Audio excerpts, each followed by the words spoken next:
story to the Rashid Saab today, or Bashir Yad Saab. पढ़ रहे हैं शफी साहब मलूक खान साहब please.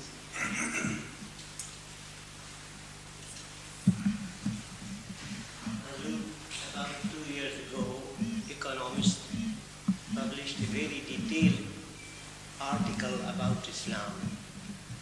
Economist sent a special correspondence. He toured all the Muslim countries. He made a passing remark to our community also.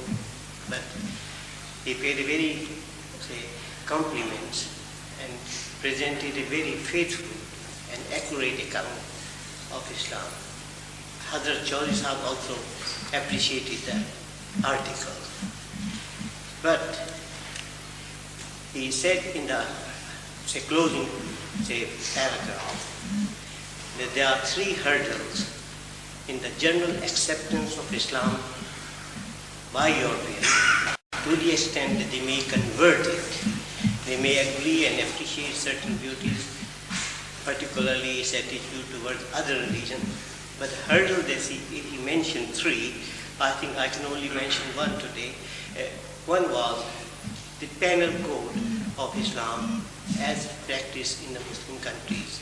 By that, amputation of hands for the theft and for adultery.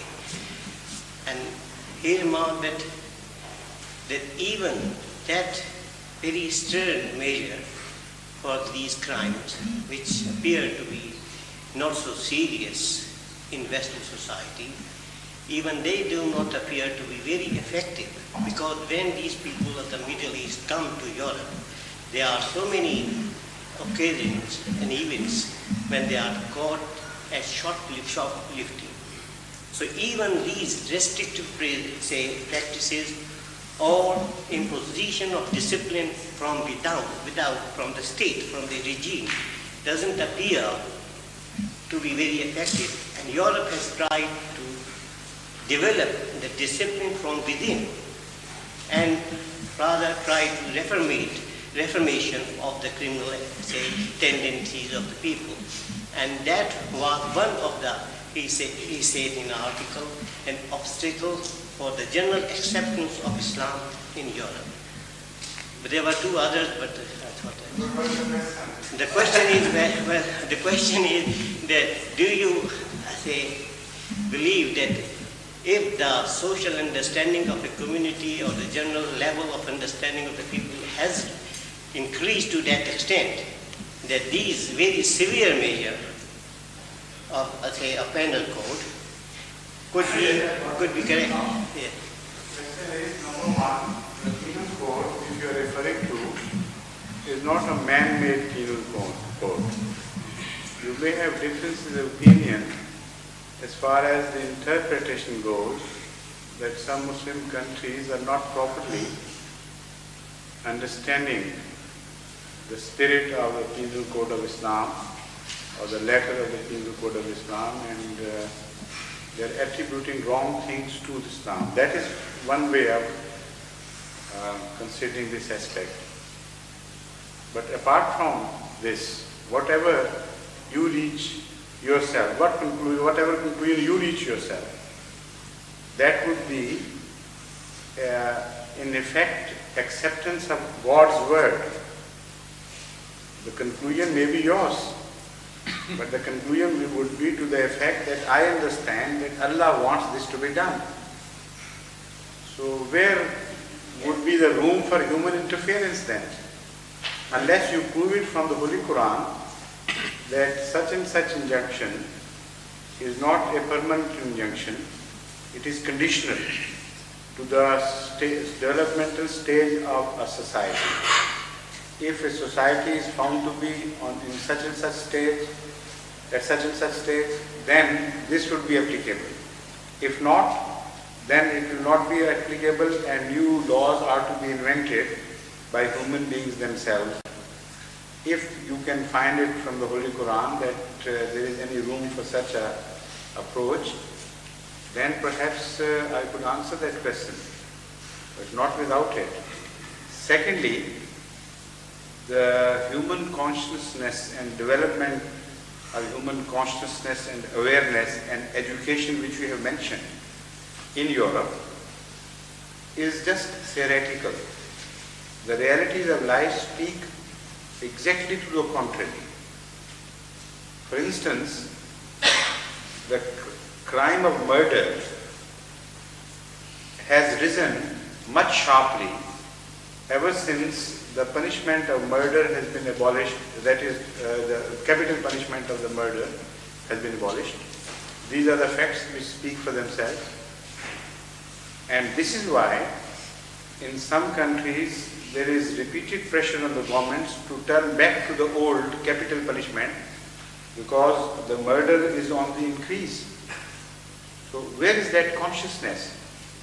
With the passage of time, consciousness grows, does not diminish. And these social measures, or the so-called social measures, have totally failed.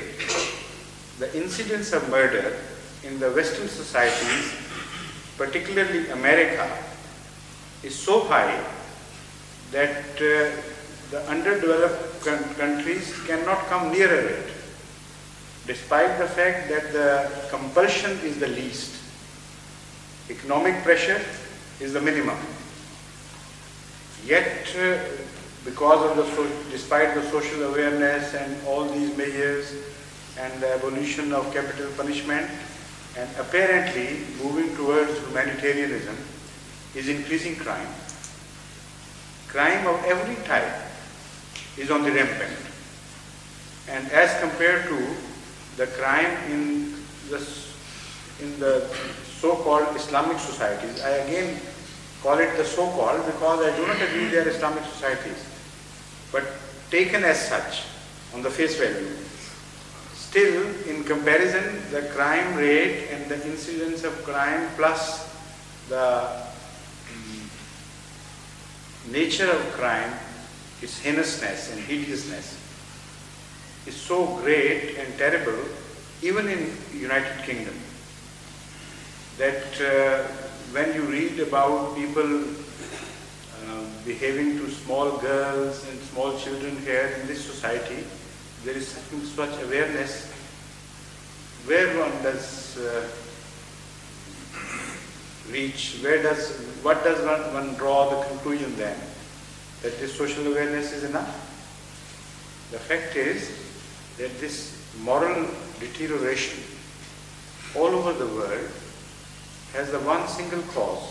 People are turning away from God. The same is applicable here as in the Eastern societies.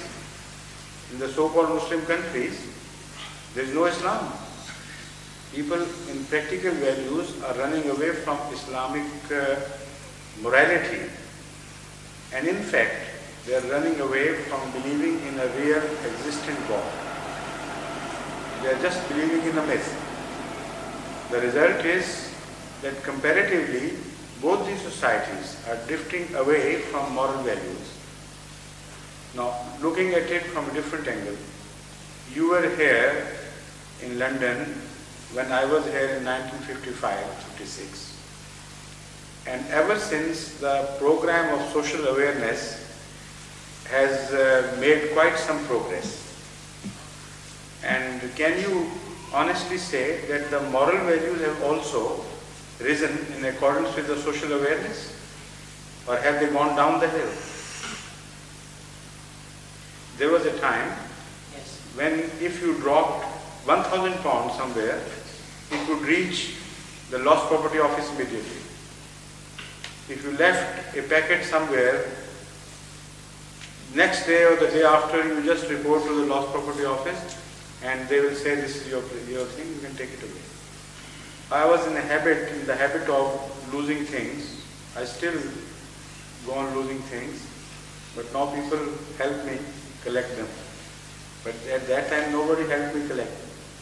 During my 2.5 years stay, there was not a single incident where I lost something in the train or at a picnic spot, anywhere, which was not retrieved through the lost property office. And today, you try something,